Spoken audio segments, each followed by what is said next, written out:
Is developing an aesthetic theory a worthwhile rational endeavor? Well, let's hear this very liberal idea from Ernst Gombrich. What makes any endeavor worthwhile is our ability to improve it by learning from our mistakes. We should not require reaching truth, nor attaining probable theories, nor even useful theories. All that we should require for an endeavor to be intellectually valuable is the ability to learn from its mistakes, even though its theories may be false, improbable, and useless. Understanding this idea from Gombrich is going to be very helpful for this video. Today we're going to give a critique of Popperian aesthetics. Hello, my name is Zachary, and I am interested in finding new ways to appreciate art. Philosopher Karl Popper gives us a rational framework for evaluating knowledge. We're going to see if we can apply that to aesthetics. Now, is it even possible to have a rational theory of aesthetics? That's what this whole video is going to be about. You're going to want to strap in. This is going to be an audiobook level video. So save this and come back to it. You're going to have to return to this several times. And before we get too far, let's get started with some terminology. Terminology. Remember, these are not dictionary definitions. These are just going to be the working definitions that we're using for this video. I'm trying to define the topic of this video. First is aesthetics. I don't know how loud the things I'm doing are going to be, so maybe I shouldn't. Maybe I should, though. Aesthetics. Sometimes aesthetics means this is the study of beauty. Sometimes it means the study of art. And other times it means a study of sensory experience. It could also mean something like a design language, or it could mean arbitrary appearances, or maybe surface level appearances, something like that. But today we're going to look at aesthetic theories, and this means rules for the appreciation of art, or rules for the discussion of values in art. In more simple terms, we could say, how can we appreciate a work of art? Or how can we talk about the values in a work of art? These are not rules that are like instructions or prescriptions. They're not like forced onto you. You're not going to be by gunpoint forced to do these things. You don't need to be coerced into doing this. I'm thinking more in terms of what is required for the appreciation and discussion of art to happen. To put it as a simple question, what are the necessary preconditions for the appreciation of art?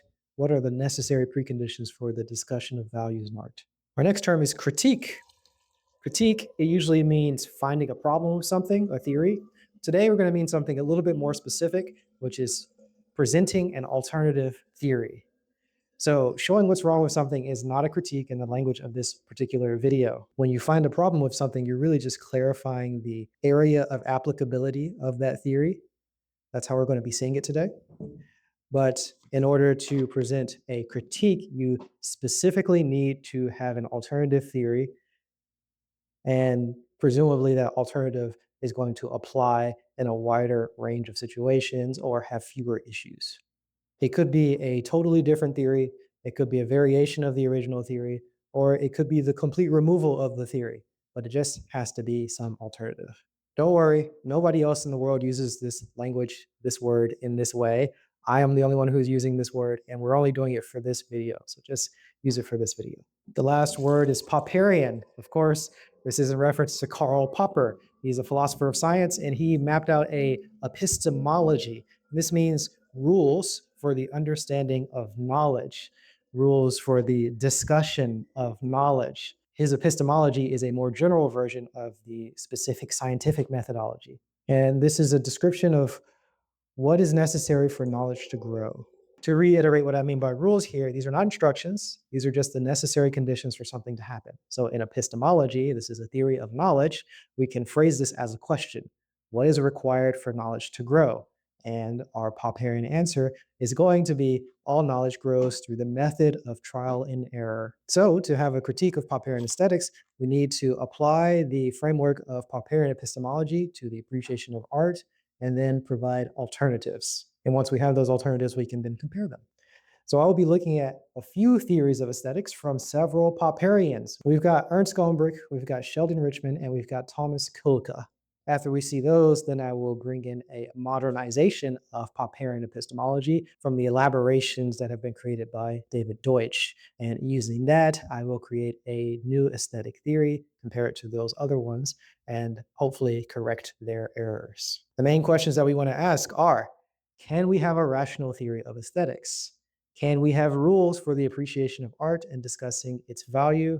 And can we know a work of art is beautiful? So let's start with Gombrich's general critique of aesthetics. Ernst Gombrich was an art historian and a close personal friend of Karl Popper. Gombrich applies Popper's general theory of epistemology to the psychology of representation, and he also applies Popper's sociology to art history generally.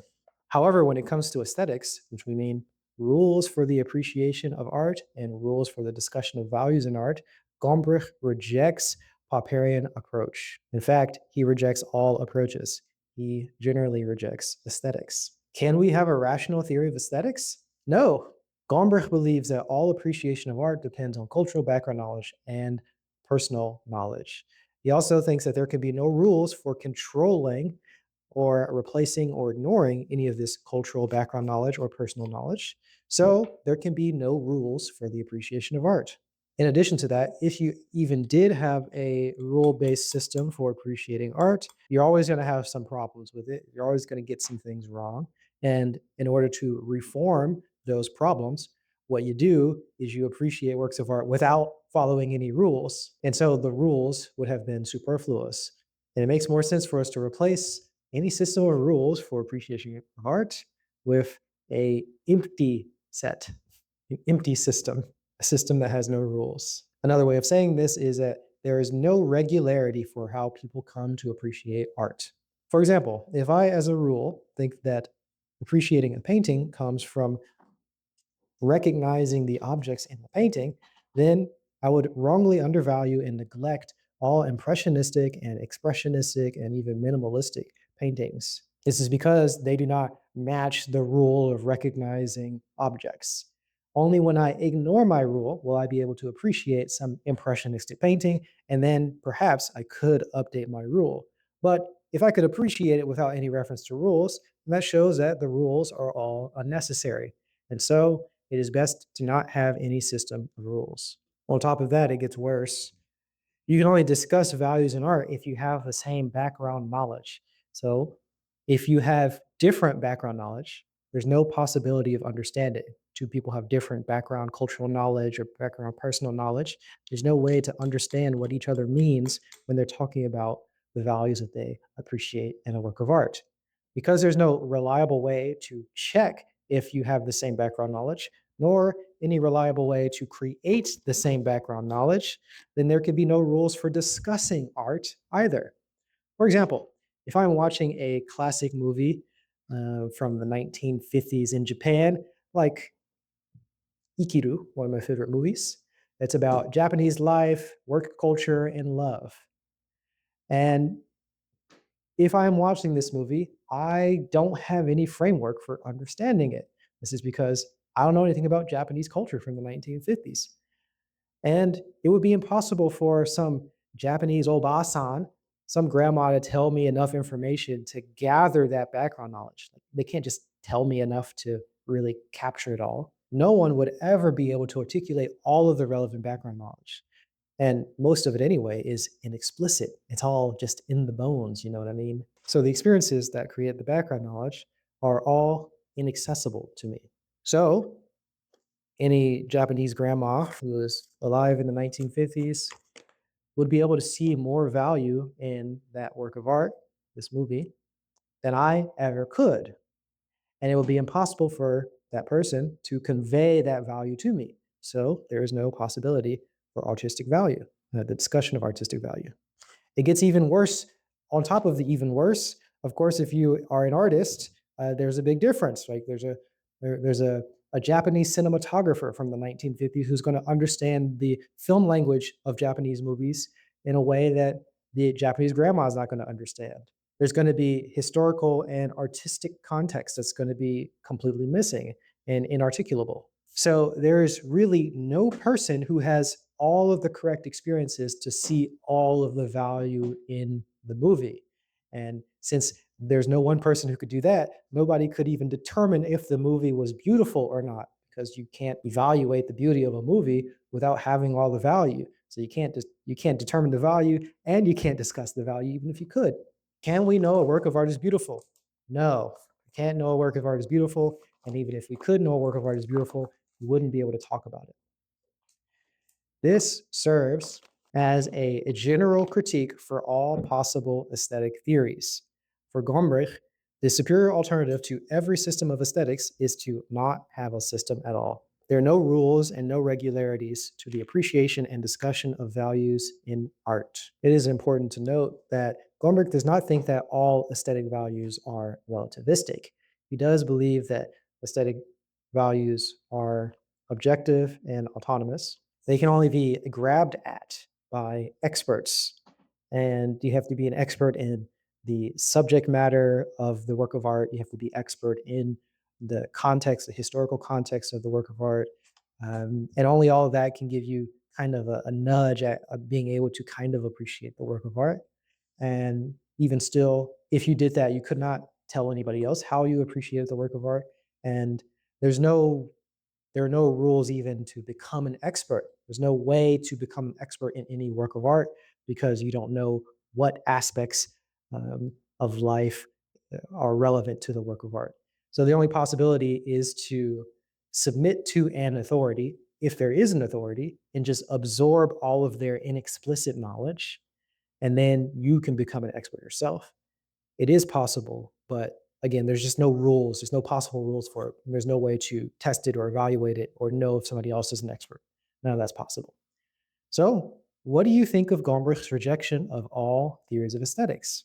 Sheldon Richmond had a few ideas about this. Sheldon Richmond is a Popperian. He studied a little bit under Joseph Agassi, who studied under Popper, and Agassi was very interested in aesthetics. I think that carried over towards Sheldon Richmond. So there's some lineage going on here. Sheldon Richmond was interested in showing that a Popperian aesthetic theory was possible. The reason being is that he thought that if Popperian epistemology did not apply to art, it would be a refutation of Popperian epistemology. So either art did not involve knowledge, or there's something very special about art that needs to be explained, or Popper's epistemology is wrong. Sheldon was also highly motivated to show what a proper critique of aesthetic theories would be. Um, he really did not like Gombrich's approach to rejecting all aesthetic theories. He thought it was anti-Popperian and just totally wrong. So Sheldon, his approach was to make very clear analogies to Popperian ideas about epistemology. So we'll go through all of those. In epistemology, one of the major questions is, how can we know which theories are any good? With the Popperian answer being, we use the method of trial and error. We treat theories as attempted solution to problems, and then we try to find all of their mistakes. You don't have to find all of them, but just some of them. By analogy, our aesthetic question is, how can we know which works of art are any good? This is substituting the word theories for works of art. And the Popperian answer is going to be, we use the method of trial and error. We treat works of art as attempted solutions to problems, and then we try to find their mistakes. So here we go. We've created our first Popperian aesthetics. What's going on? Hello, look at me now. So let's see how this can be applied to a work of art. Take a look at this work of art.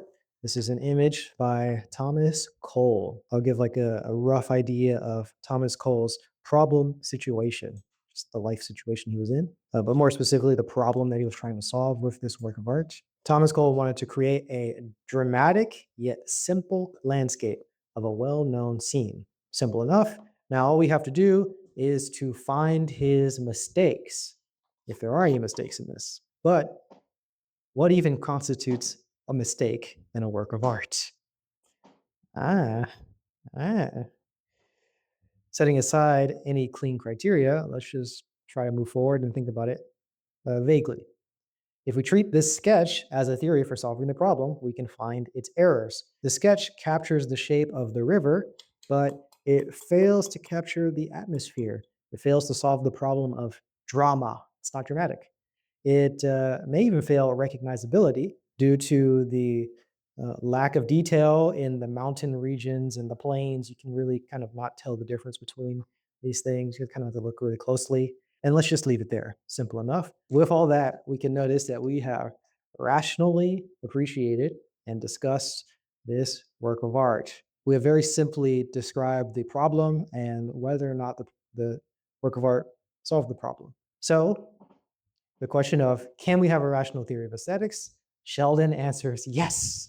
In order to be Popperian, Sheldon likes to take this further. He wants to go through the method of trial and error, which means you propose a theory, you find an error, and then you compare it to another theory with different errors, and then you pick the one that has the fewest errors. So to be Popperian, he wants to make a variation of this theory. This is how Sheldon begins his own critique of Popperian aesthetic theory. He makes a new analogy. This time, instead of just doing a general analogy to epistemology, he looks more specifically at Popper's scientific methodology. Popper's scientific methodology is a more specific form of the general epistemology. So the main question in the scientific methodology would be something like, how can we know which scientific theories are good? With the Popperian answer being, by testing scientific theories through checking them against observations. A scientific theory that is contradicted by an accepted observational statement is falsified. So we make the analogy into aesthetics, with our aesthetic question being, how do we know which works of art are any good? And the Popperian answer being, by testing works of art through checking them against singular observations. A work of art that is contradicted by an accepted singular observational statement is worthless. You see how theories and works of art are analogous, and then falsified being analogous to worthlessness. So let's set aside the awkwardness of the phrases observational statement and evaluational statement, and don't really look too closely at the fact that a statement can't contradict a work of art, which is not a statement. That doesn't even make any sense. We understand what he's trying to say vaguely. It's good enough. So back to our sketch. So all we want to do is see if somebody contradicts this work of art with a singular evaluational statement that is accepted. You or I can do. I don't know. I can do it. You can do it. We can. Any of us can look at this, the sketch here, and we can have a negative accepted evaluational statement. I'll be that person since I'm the only one here today. I know you're watching the video, but I'm actually the one talking. So I will give a negative evaluational statement, and we can just deem this work of art as worthless. It's not really clear to me if Sheldon specifically wanted only experts to do this, or if anybody could do it, if there are any other limitations like that. It sounds like expertise is required because he does use the phrase specifically accepted evaluational statement, accepted, but whatever, I don't know. And you can see how this is actually much more clean than the original version, right? This is an upgrade because it's more clear. In the first version, there was just this vague sense of figuring out if a work of art has mistakes, but it doesn't tell you what is the evaluation once you found mistakes, or if there's evaluation. In this second version, we have a clear evaluation, like the work of art is worthless since I've negatively evaluated it. And with doing that, we kind of don't have to squabble too much about what is or is not a mistake in a work of art. So it's much more clear. But while this digitizing of the theory makes it more clear, Sheldon still thought that it was inadequate. So he takes another stab at an alternative. He makes an even stronger analogous question answer in epistemology. How can we know which scientific theories are true? With the updated Popperian answer being, we cannot know which scientific theories are true, but we may get closer to the truth by admitting our mistakes and proposing new theories which we ruthlessly refute. So by analogy, our aesthetic question will be, how can we know which works of art achieve beauty? With the Popperian answer being, we cannot know which works of art have achieved beauty, but we may get closer to beauty by admitting our mistakes and making new works of art which we ruthlessly try to tear down. But in this case, instead of just finding mistakes and instead of just having a negative evaluation, we want to present an alternative and try to refute one or both. So I'm going to present here an alternative to Thomas Cole's sketch, and this is a painting by Thomas Cole also called The Oxbow. Now we have a clean picture here. As far as dramaticism goes, the original sketch in comparison to the painting is greatly lacking. Even outside of the obvious addition of color and detail, the painting adds a large amount of space around the subject, and this creates a panoramic view. This includes much more that can be seen from a single perspective, and we also see some of this untamed wilderness, and we get this clear contrast between the unmanaged fields or the mountains and then the cultivated agricultural fields. And we have this storm sweeping over. So we get a whole lot more drama here. Color and detail makes this all much more recognizable and familiar to people who are uh, who are kind of around the Connecticut River area. This is all near Northampton. We also have a nice sectioning off of the colors, the framing of the painting here. So we've got sections dominated by greens, another section dominated by blue, another section dominated by yellow, and some gray parts. So anyway, all of this together, we could say that in comparison, the sketch was mistaken and the painting is closer to beauty than the sketch. And so what we must do is we must prefer this more beautiful alternative until we find another alternative. So when we do this, we have this evaluation, and this evaluation can be used to reform our personal psychological attitudes toward the work of art, and it can also help us guide us for creating beauty in the future. So, of course, if you're creating something, you can just make two versions of it, and then you pick the one that you think is better. Or if you just think a work of art is not so good, compare it to an alternative, and you can figure out which one is better, and then you just prefer the one that is better. You don't necessarily have to say it's good, you just say it's better. Just like we do with that work of art, we're going to be doing this with this Popperian theory. This final Popperian aesthetic theory is going to be the one that is least mistaken of the ones that we've seen so far. So let's try to answer our original questions. Can we have rules for the appreciation of art? Yes. You can appreciate a work of art by trying to refute it, by trying to show its mistakes, by trying to show that it is worthless or ugly, and doing all that by comparing it to alternatives. You can also answer the question, can we know a work of art is beautiful?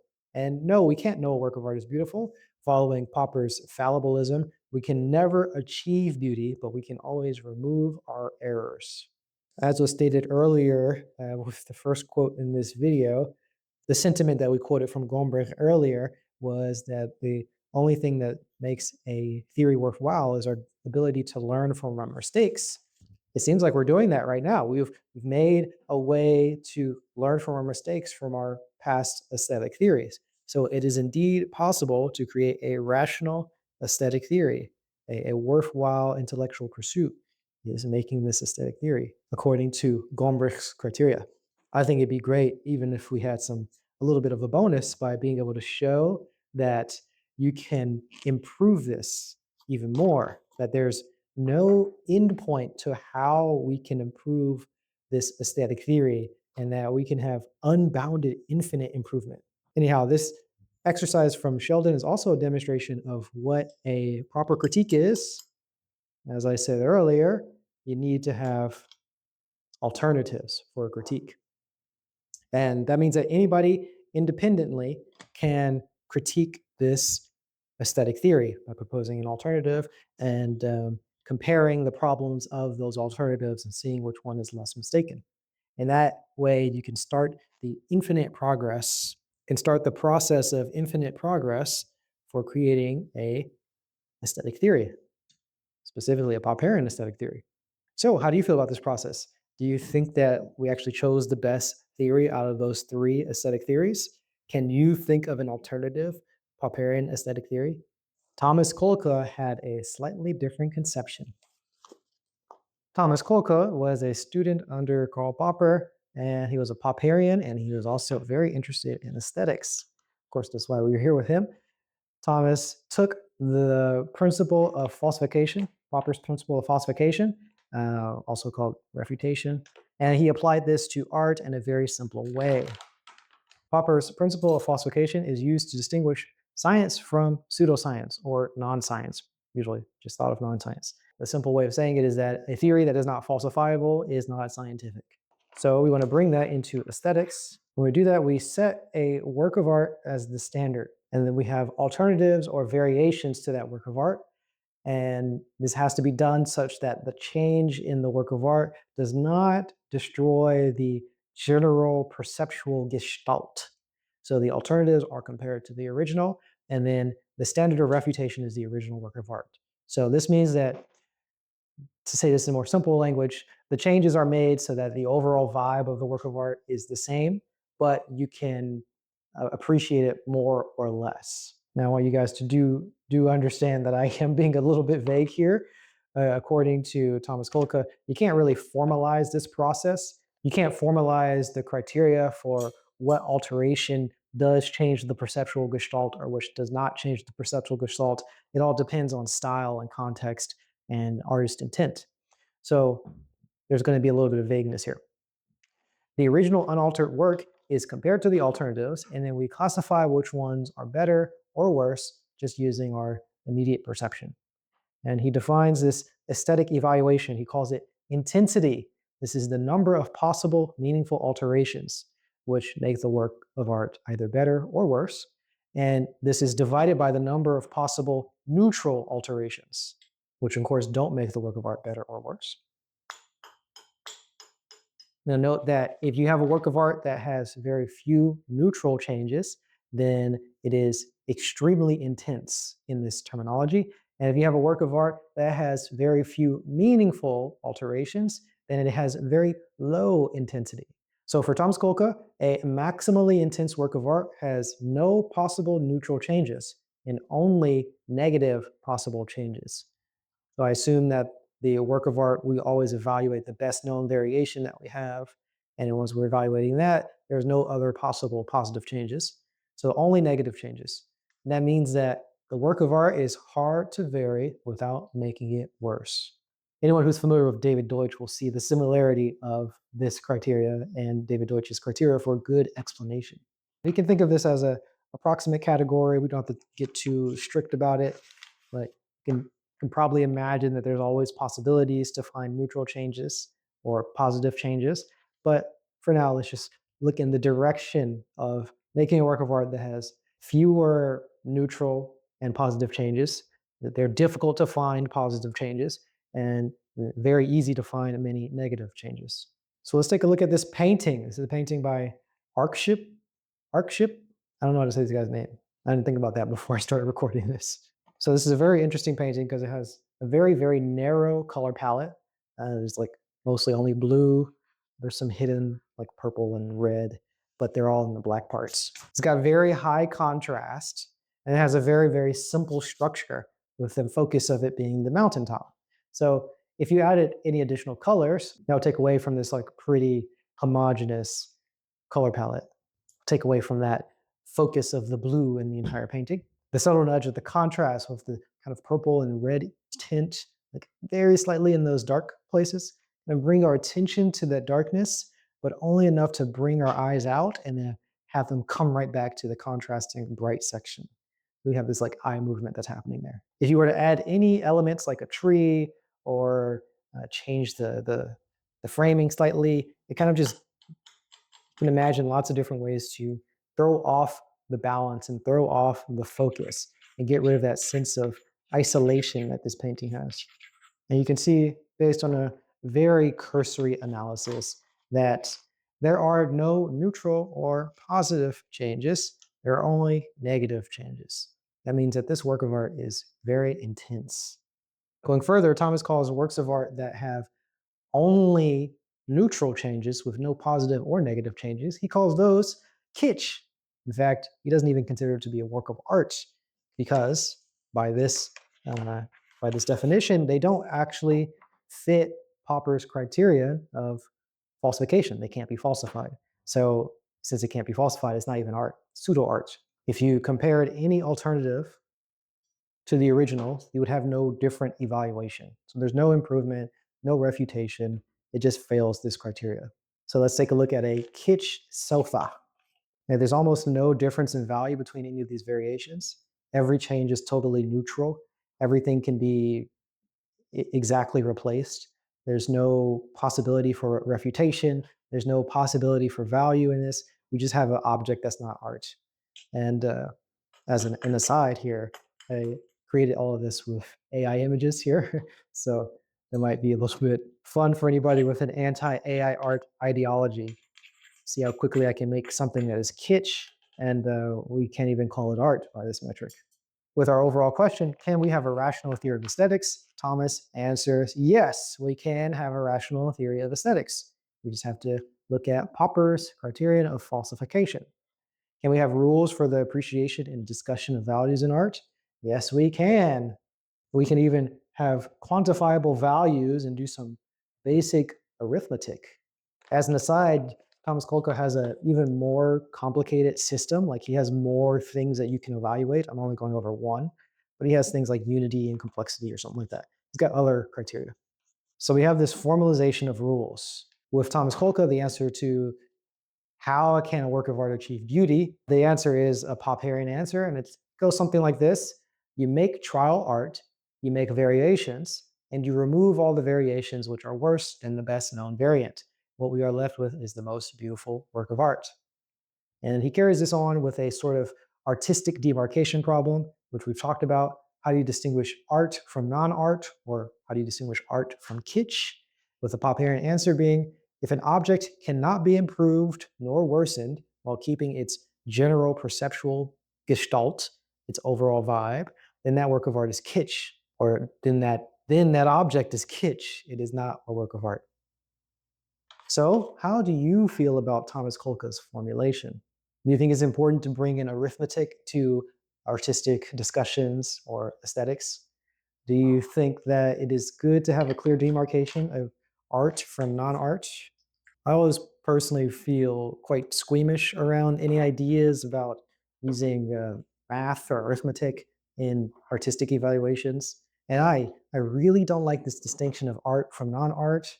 Um, it just makes me feel uncomfortable. I don't know why. And they're never compelling either. But anyway, that's a bit outside of the scope of this video, our interest today.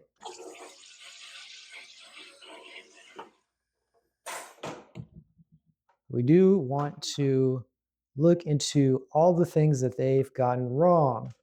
At least some of the things that I think they've gotten wrong. Now you guys should like the video now because we're just getting into the good stuff, all right? And though I generally disagree with both Sheldon Richmond and Tomas Kulka, I do like their attempts. They're both very interesting to me, but I think they make the same crucial mistake. And that mistake is that they only look at the level of the entire work of art. Neither of them had the benefit of David Deutsch's understanding of knowledge, specifically the connection of physics and knowledge, and what I'm going to be calling the physics of knowledge. David Deutsch is a modern Popperian, and he's also a physicist, and he's expanded Popper's epistemology and integrated it with a few other key theories that are our deepest theories. Specifically, this is Hugh Everett's quantum physics. This is Richard Dawkins's neo-Darwinian theory of evolution. And this is Turing's universal computation. And if we are to reference all four of these together and integrate them, we can shed light on aesthetics. We're going to start with the theory of evolution. Let's start by noting Richard Dawkins's great contribution to the theory of evolution. He clarified and popularized the gene-centered view of evolution. And this is that the fundamental unit of selection is the gene, not the organism. So to understand evolution, we should be focusing on the gene, which is the embodiment of knowledge, and these are our replicators. And we should not be focusing on the organism, which is the vehicle for the knowledge. Dawkins extended this gene-centered framework to culture also, and identified mental replicators, which are called memes. Similarly, I think that instead of attempting to evaluate an entire work of art, we should look at the specific knowledge-bearing structures contained within the work of art. These are our replicators. These are going to be the fundamental unit of selection for aesthetics. And the entire work of art is the vehicle for these knowledge-bearing structures. This gives us a much stronger analogy to Popperian epistemology, which in this case is no longer an analogy because we're actually talking about knowledge embodied in a work of art, and Popper's Epistemology deals with the growth of knowledge, so it should also apply to the knowledge embodied in a work of art. A work of art is not analogous to a scientific theory. This is what Sheldon Richmond and Tomas Kulka seem to do. It is much more like a scientific paper that contains several theories. And I think this is why they were so clunky, why the analogies and their theories of aesthetics were so clunky, because it just doesn't fit. So the reason why I think it's more like a scientific paper that has several theories, think about Newton's book called The Mathematical Principles of Natural Philosophy, also usually called the Principia. And you have that, and you contrast it with the specific laws that are within the book, like the specific laws of universal gravitation.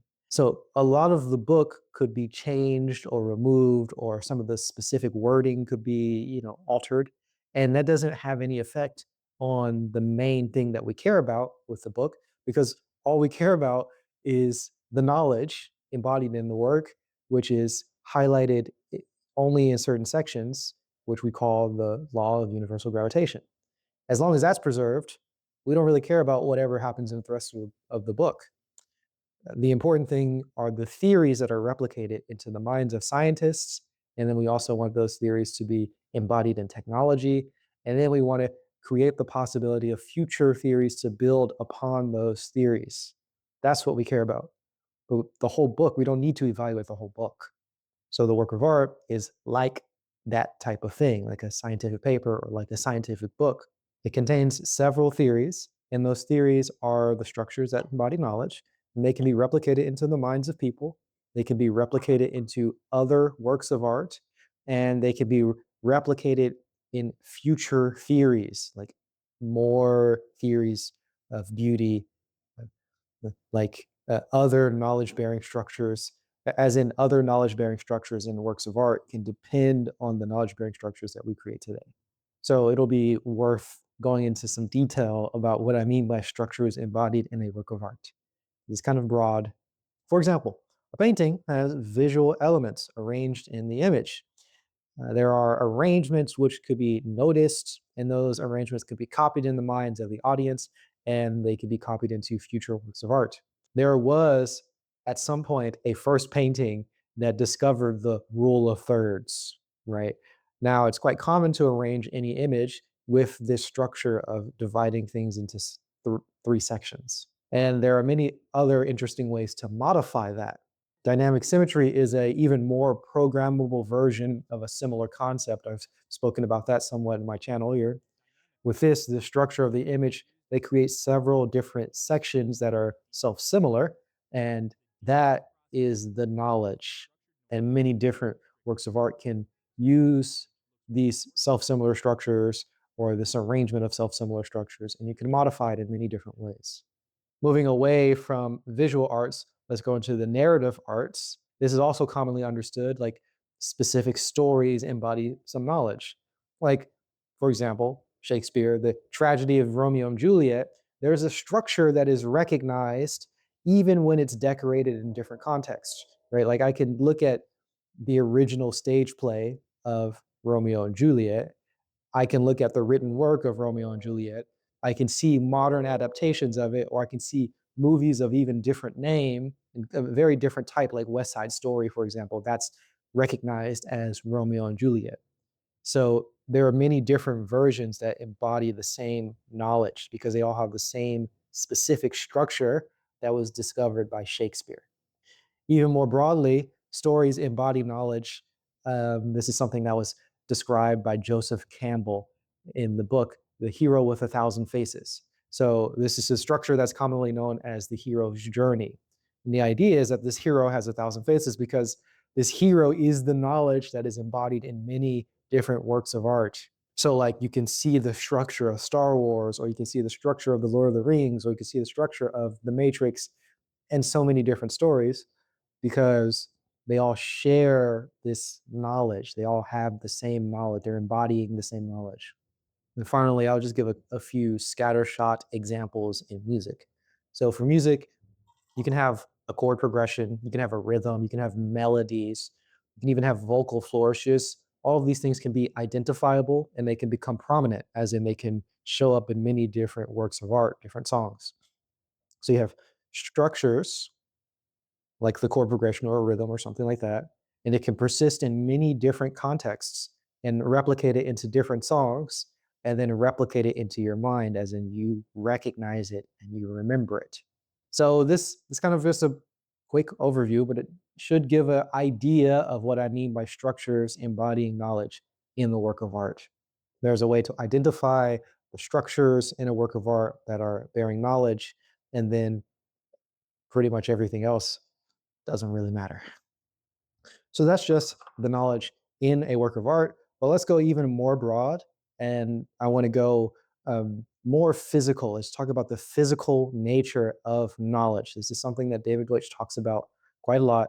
And we need to look at the multiverse. We need to look at the whole of reality to really understand what's going on here. So this is mostly fleshed out in The Fabric of Reality, chapter 8 by David Deutsch. It's called The Significance of Life. And David gives a knowledge first framing of life. Love this chapter. He describes how physical structures contain knowledge of the environment that that structure is in. And he uses DNA as an example. So, hammering on knowledge, knowledge is information, and that information must be represented in a physical structure. So, that means that knowledge, our theories of knowledge, epistemology, must be connected to our theories of physics, like quantum physics, because knowledge must be embodied in a physical structure. This physical structure is only able to exist and persist and replicate in some set of environments. So, a physical structure contains the knowledge of those environments that it can replicate in or that it can persist in. And we would call this set of environments the niche. When a physical structure is replicated, the process is always error prone. So there are going to be slight variations that are made when it replicates.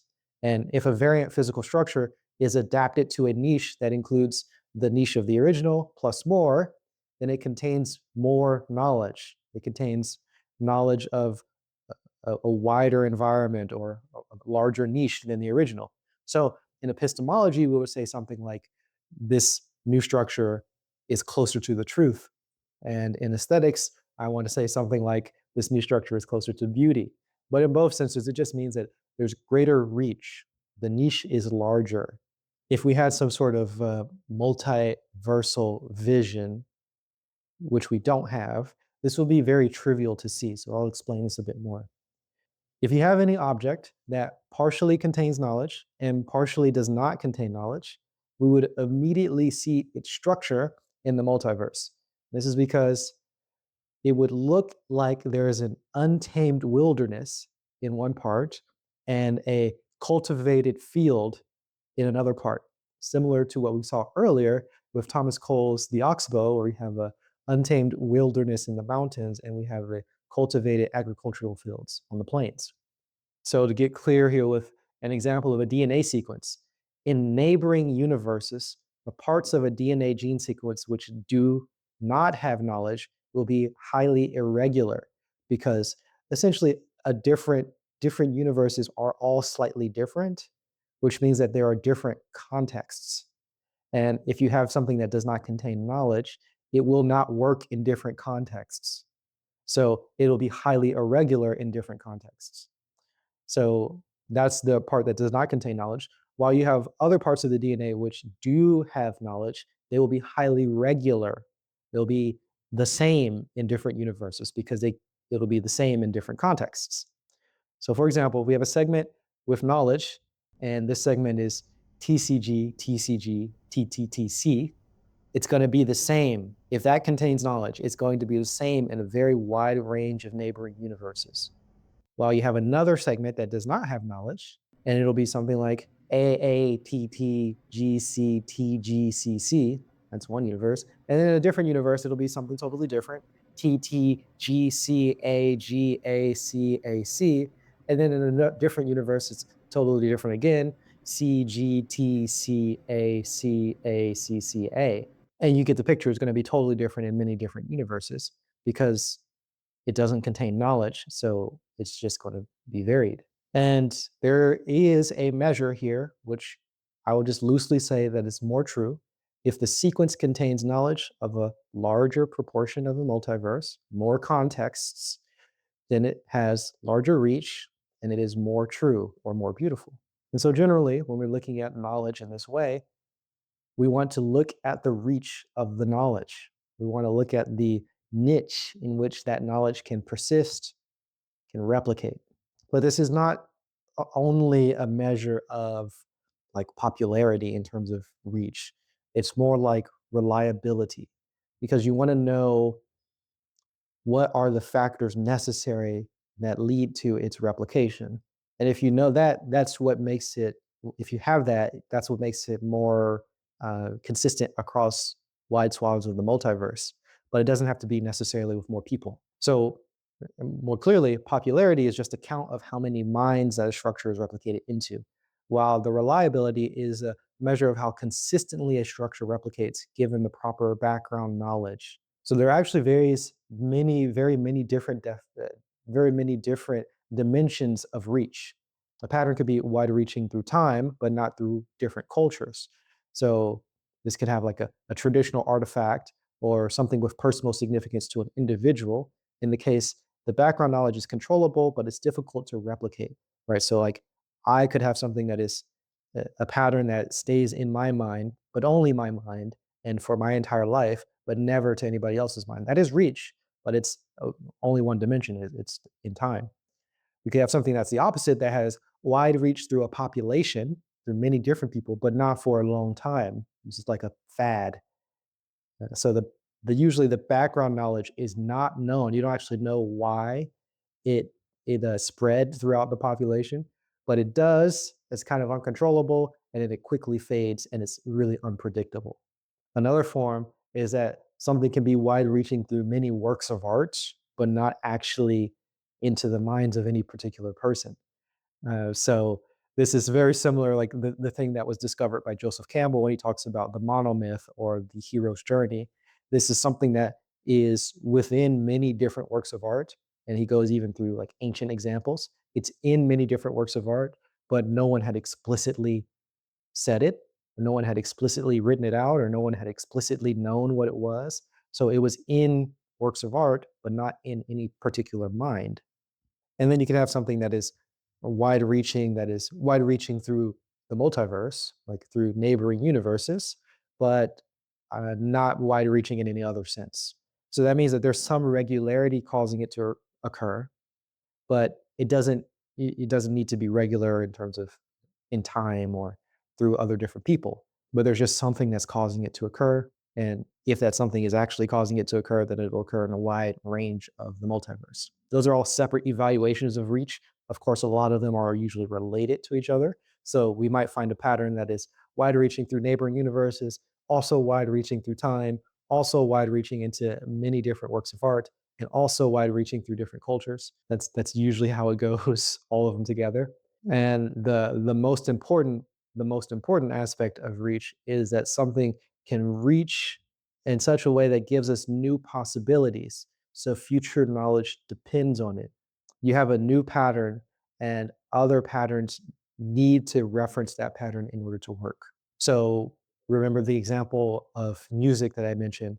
Sometimes you have a pattern which is going to be like the chord progression. And if you have that be the knowledge and it has a certain amount of reach, you're going to have melodies that depend on the chord progression. A melody is going to need to reference that chord progression. So that means that the reach of the chord progression goes into the melody. Or another way of saying it is that the melody depends on the chord progression.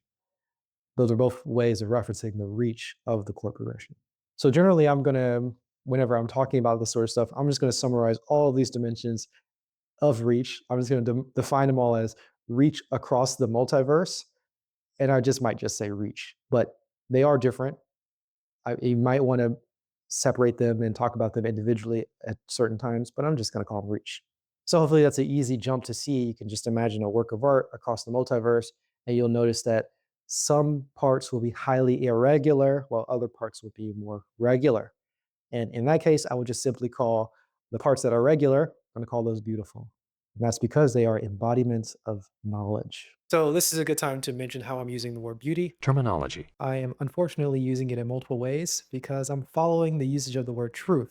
Truth is often used in many different ways. So, in one sense, I'm using beauty to mean knowledge embodied in a work of art. In another sense, I'm using beauty to mean the best available knowledge that we have in a work of art. And I'm also using it, well, I don't use it in this way, but it also could mean something like this perfect, unattainable structure that has infinite reach in all possible directions and dimensions. So I might say beauty is knowledge. I might say a structure within art is beauty. I might say a structure in art contains beauty. I might say it is beautiful, like it is our wide reaching knowledge. And I might say it gets closer to beauty, as in we remove the errors to get closer to this sort of perfect structure that has infinite reach. So just kind of be aware of those differences as the word shows up and the way that I use it. Okay, so those are all the errors of Sheldon Richmond and Tomas Kulka. Ernst Gombrich also had some important errors. He did not have the benefit of David Deutsch either. So he specifically did not have the understanding of Turing's universal computation, and he didn't have the understanding of what I called David Deutsch's physics of knowledge. So this is all the understanding that knowledge within a person is a physical structure, and it all can be replaced and reformed, or it could be removed. This includes psychological attitudes. This includes cultural knowledge. This includes all personal knowledge. All knowledge can be replaced. The mind is infinitely programmable, such that any possible knowledge can be represented in the mind. This is because the mind has the full capacity of a Turing machine. This is also known generally as a universal model computing machine. This includes all possible motions of all physical systems in the multiverse. This was noted by David Deutsch in his paper, Quantum Theory, the Church-Turing Principle, and the Universal Quantum Computer. He says, every finitely realizable physical system can be perfectly simulated by a universal model computing machine operating by finite means. Okay, and just to show that the human mind is a universal model computing machine, we will also call this Turing complete. A system is Turing complete if it can combine sequential instructions. Also, it has to be able to do conditional branching, such as if then logic. And if it can loop, like doing a while or a when loop, it also needs to read and write data to memory.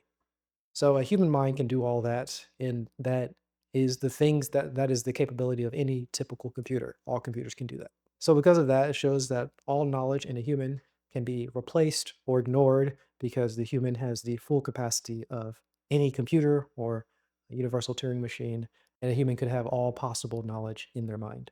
So with that all out of the way, let's go on to my actual critique, my actual replacement of those aesthetic theories that we talked about. Okay, this is my critique of Sheldon Richmond and Thomas Kolka's aesthetic theories. We're going to be giving a new alternative to theirs, which is going to correct their errors. Okay, as follows. We should not only evaluate the entirety of a work of art, we should instead evaluate parts of a work of art that contain knowledge. And I'm going to be calling that beauty. We want to evaluate specifically the reach of this knowledge, which is another way of saying we want to evaluate the possible environments that this knowledge can exist in, that it can persist in, and that it can replicate in. And I do want to hammer this a little bit. A person never evaluates the entirety of a work of art because they never replicate the entirety of their work of art. They never have it all in their mind. Right? No one even tries to do this. It's almost torture to attempt to remember every single aspect of a work of art. Maybe you might have a minimalist painting. You might have like a short poem, like a haiku or something like that. But outside of those cases, you're never remembering the entirety of an entire work of art. So um, it doesn't make sense to evaluate the entire work of art based on that. Even if somebody is remembering, like you're reminiscing on the value of a work of art, you're usually remembering a specific part of that work of art. And those specific parts have some specific effects. And that's all you care about. So, all that to say, the evaluation of a work of art is never of the whole work of art altogether. When you appreciate a work of art, you must at least replicate some parts of it into your mind, and only those parts that are replicated are the parts that are appreciated. So, we should change our focus of this main question from how do we know which works of art achieve beauty We want to change that to how do we know which structures in works of art contain beauty? Our Popperian answer is going to be something like we make trial structures, we create variant alternatives, and then we compare their reach. We then remove the alternatives with lesser reach, and with this, we come closer to beauty. This reach is the reach being across the multiverse. Another way of saying this is that it is the existence or persistence or replication in many environments, including parallel universes, including in the minds of the audience, including in different works of art. These are all different environments from the perspective of the knowledge contained within the work of art. So, can we have a rational theory of aesthetics? Yes, we can. This follows Popper's epistemology because works of art do contain knowledge. Can we have rules for the appreciation of art? Yes. You must at least replicate the structures contained within a work of art into your mind in order to appreciate it. And it must be the best known variant for the job. That's the rule. And can we have rules for the discussion of values in art? Yes. We can measure the reach of the structures in a work of art. People can independently check this themselves. They can note all the limitations and they can discuss it. This theory also absorbs Tomas Kulka's distinction of art and kitsch. So we can say things like the structures in works of art that have zero reach are worthless. Of course, if it has zero reach, it isn't even knowledge. And to clarify, zero reach, it means that there is no structure in the multiverse, there's no persistence in time, there's no replication in the minds of other people and not even in other works of art. There's no reach at all. And a structure that has zero reach is totally replaceable. It has no possible effect on anything, contains no beauty, and it can be accurately described as noise.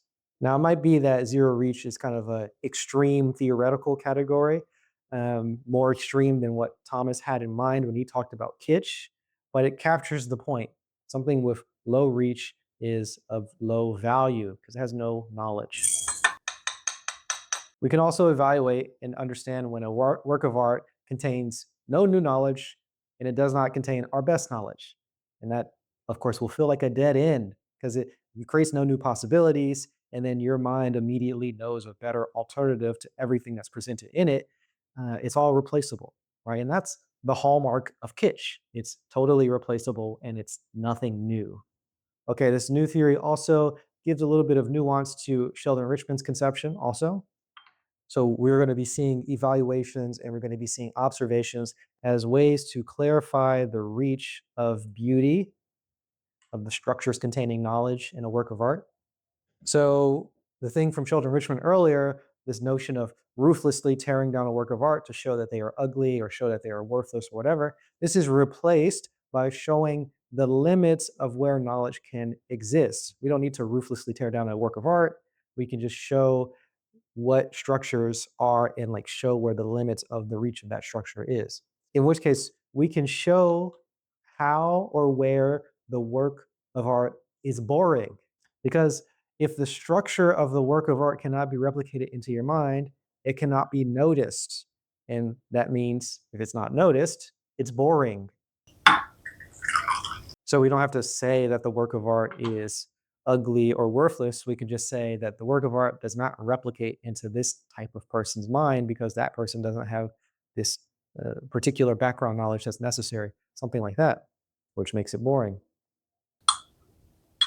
You can see here why at the beginning I was saying that pointing out problems is not a critique in itself. Pointing out problems of a theory or of beauty in this case is just showing the limits of the reach. It's just defining the area of application. Whereas a critique is doing the replacement. It's saying that your original works only in this area and the newer one works in a wider area. It has a different reach. You want to find the knowledge with greater reach because that is removing errors or removing problems. An alternative way that something can be boring is that the knowledge is just easily replaced with something that you can immediately think of. This is another way of saying that you just have no new knowledge. Okay, so we're just thinking more, of course, knowledge based here, knowledge first, knowledge focused, whatever. We also get into some of Gombrich's view, absorb a little bit of that. So Gombrich sees appreciation as requiring background knowledge, which cannot be controlled by rules. Of course, he did not understand David Deutsch's physics of knowledge. He didn't understand Turing's universal computation. All knowledge that is possible to be represented in the multiverse can be understood by a human. All knowledge in a human can be replaced because the mind is infinitely programmable. But we don't want to give up. We don't need to just give up on discussing when we face an audience that has different background knowledge. That's what Gombrich wanted to do. But we should just welcome the observations and uh, different evaluations from different people and discuss all works of art from all people because it is showing the limits of the reach of the work of art. It is showing the limits of the reach of the structures within that work of art.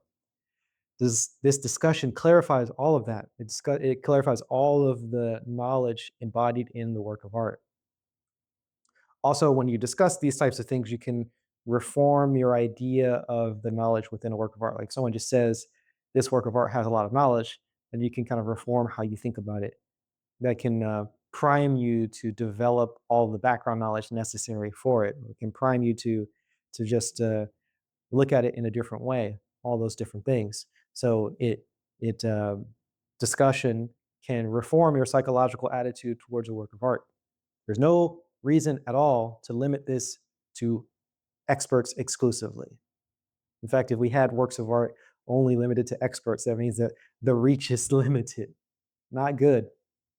So we can break free from this common expert authoritarianism in artistic circles.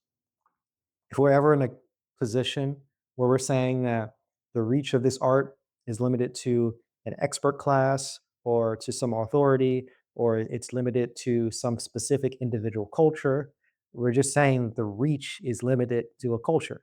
And we would want, it would be better if we found an alternative structure which solved the same problems, did similar things, but was had a wider reach into more cultures, into wider groups outside of the expert authority class.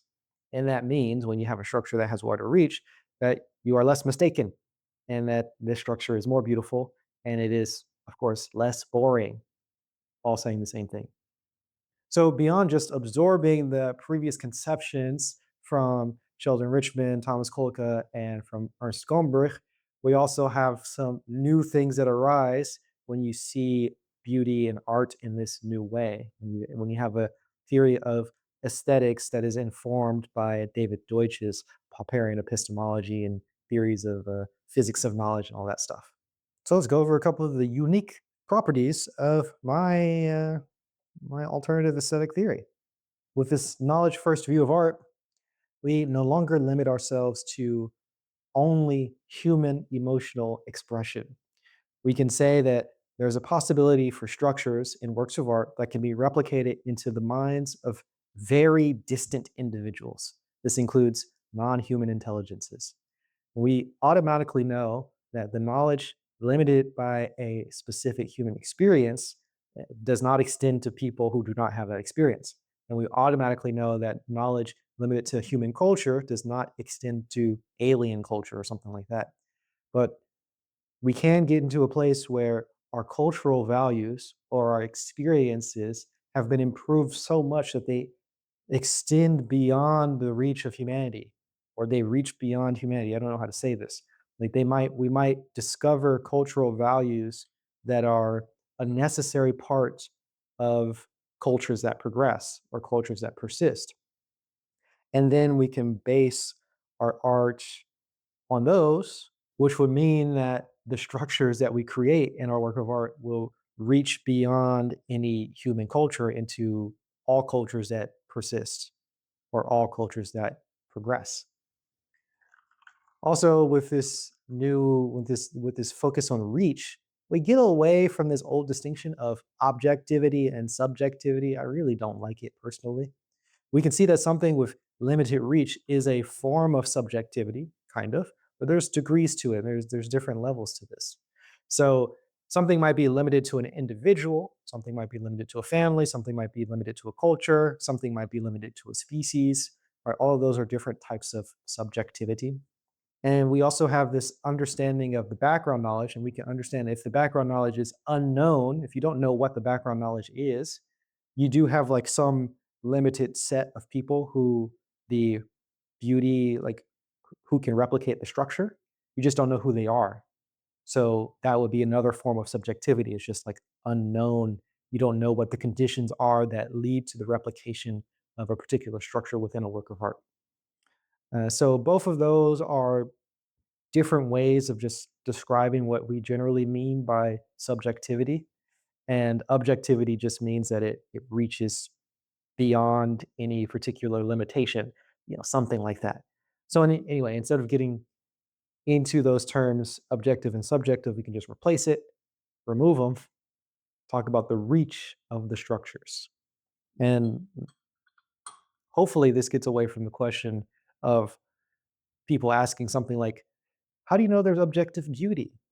I again, I just don't like that question. It's so weird because a lot of people use objective to mean different things in different contexts. So sometimes when you talk about objective beauty, you mean one thing, but if you talk about objective reality, you mean something different. If you talk about objective truth, it means something different. You talk about objective morality or objective goodness, it means something different. Objective knowledge, they all mean different things. I just don't like the word. So throw it out. How do you know there's objective beauty? We don't need to answer that question. We do know that there is beauty, and we know that the beauty has reach, and we can just talk about the fact that you can create more beauty with wider reach, and that's all we need to talk about. And when we see it in that way, of course, we get when we see it in that way, we get to this idea of fallibilism, kind of in a backdoor. Let me just explain that. Of course, if you can always get more reach, that means that you can always grow more. You can always remove errors. And the only way that you would not ever be able to increase the reach, let's say if you had maximal reach in all possible domains and directions, that means you have a structure that is already far reaching in time, like maximally reaching in the past, all the way in the past and all the way in the future, and then maximally reaching across all of the multiverse. So it's like in every single neighboring universe, it's the same exact structure, and it's the same exact structure in everybody's mind, and it's everywhere in space. You can see like that just it doesn't make any sense. Well, first of all, there is no such structure that is such wide reaching. That would be what we call an infallible perfect structure that is replicated and persists and exists in all contexts. So automatically we know that that's not possible, but we can get closer to it. And that's the fallibilism. The fallibilism means we can't be there automatically, but we can get closer to it. We can always increase the niche of our beauty. Also, with this idea about this knowledge first view of art, we get a different perspective on derivative works of art, right? We don't need to. I mean, I've never demonized derivative works of art, but we don't need to do that anymore. This framework is helping me understand why I do like derivative works of art. It's really just showing the reach. It's helping clarify the reach of the structures within the work of art. So derivatives just clarify, like you have a work of art that has some structures in it, and a derivative is just taking a bunch of those structures and putting them into slightly different contexts. Right now, if you're doing that, you don't have a lot of new knowledge. Okay, not so good there, but you put it into a new context, which is helping you see where the limitations are. And if there's so little new knowledge and so little different contexts, of course, that's why you're going to see it as boring. But otherwise, it's just helping you understand where the reach is. So we can see art as the breeding ground of knowledge, with the value of art being this creation of new, wide reaching knowledge. This knowledge expands our ideas into totally new areas and creates totally new possibilities for new physical structures that literally could not have existed before these beauty before existed. So it's like there are possibilities in the universe that could not happen until you create some beauty. That's the thing. That's the interesting thing about art. That's the that's the value of a work of art.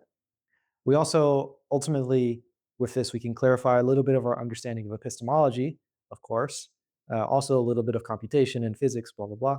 But specifically, epistemology, because we can clarify whether or not epistemology works in the field of art or it doesn't. right? If we think that art contains knowledge at all, if we think that the field of art contains knowledge, epistemology must apply to it. So we can clarify that and we can understand now that it does, based on this understanding. We also get a view of computation and physics with this, and this helps us. If we incorporate an understanding of aesthetics with all these things, we can really reinforce the existence of a unified worldview, right? We don't want to leave any important human endeavor stranded from our rational thought. And I think, and many people think, that we have a worldview already, including epistemology, including biological evolution, including computation and quantum physics, and that should cover our understanding of all things. So we should be able to bring up any idea and then say how all four of those things inform that idea or how they lead to a better understanding of that idea. So anyway, bringing all those ideas into aesthetics is just reinforcing this unified worldview, the fact that it does exist and it is actually unified and does cover all knowledge that we currently have. And with all that, we just have our aesthetic theory and thinking in terms of epistemology, that means that we can always improve our theories. So even our aesthetic theories can be improved. So I would hope that somebody can replace the theory that I've just laid out here today and make it more applicable, make it wider reaching, make it a better theory. And at this point, I don't see any endpoint for how far our theories can improve, how much we can improve our aesthetic theory. We can always improve it so that it is more clear in more situations.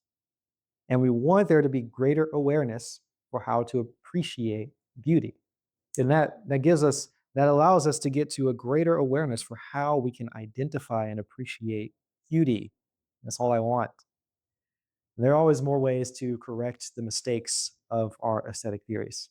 So anyway, this view gives us many unique perspectives for thinking about art.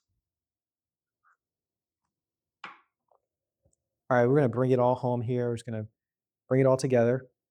Quick summary of everything here. We started by asking fundamental questions. Can we have a rational theory of aesthetics? Can we have rules for appreciating art and discussing its value? Can we know a work of art is beautiful? Can Popperian epistemology help us with creating a new aesthetic theory? Those are our questions. Ernst Gombrich, despite his Popperian roots, he answers all of these questions negatively, and he just says no to all of them. He argued that appreciation is trapped in our personal and cultural background, and that leaves us with no objective way to discuss value. I shouldn't have said objective there. No way to discuss value. That to me is unsatisfying, and it also is a refutation of Popper's epistemology. So something has to change. Sheldon Richmond and Tomas Kulka, they both tried to build Popperian aesthetic theories. They answered the main questions mostly in the affirmative, but they had analogies to Popperian epistemology. Their aesthetics had analogies to epistemology, and their analogies were flawed. Their aesthetic theories made the mistake of treating entire works of art as a single theory to be tested, which this is actually clunky. It doesn't really reflect how we experience a work of art. The entirety of a work of art is not a theory. The entirety of the work of art is not knowledge itself. My critique here focuses on that point. My alternative is built on David Deutsch's physics of knowledge, and this offers us a whole new way of viewing art and aesthetics. My position is that we stop attempting to evaluate the entire work of art and instead focus on only the knowledge-bearing structures contained within the work of art. And we should evaluate these structures' reach, which are the specific ideas and the patterns and the solutions. That's the structure. And we want to see where those structures exist, persist, and replicate in all the different contexts. So we can have a rational theory of aesthetics. We can have rules for appreciating works of art and for discussing the value of a work of art. We can know that structures within a work of art are the most beautiful that are available, and we can learn from our errors. And this is all done with Popper's epistemology, which becomes easier to apply once we understand David Deutsch's physics of knowledge. So we can more easily identify knowledge. Now, this is just my formulation of a theory of aesthetics. Do you have a wider reaching alternative? Do you have an improvement? Can you correct some of my errors? I'd love to hear about it. Thanks for being here and subscribe to the channel.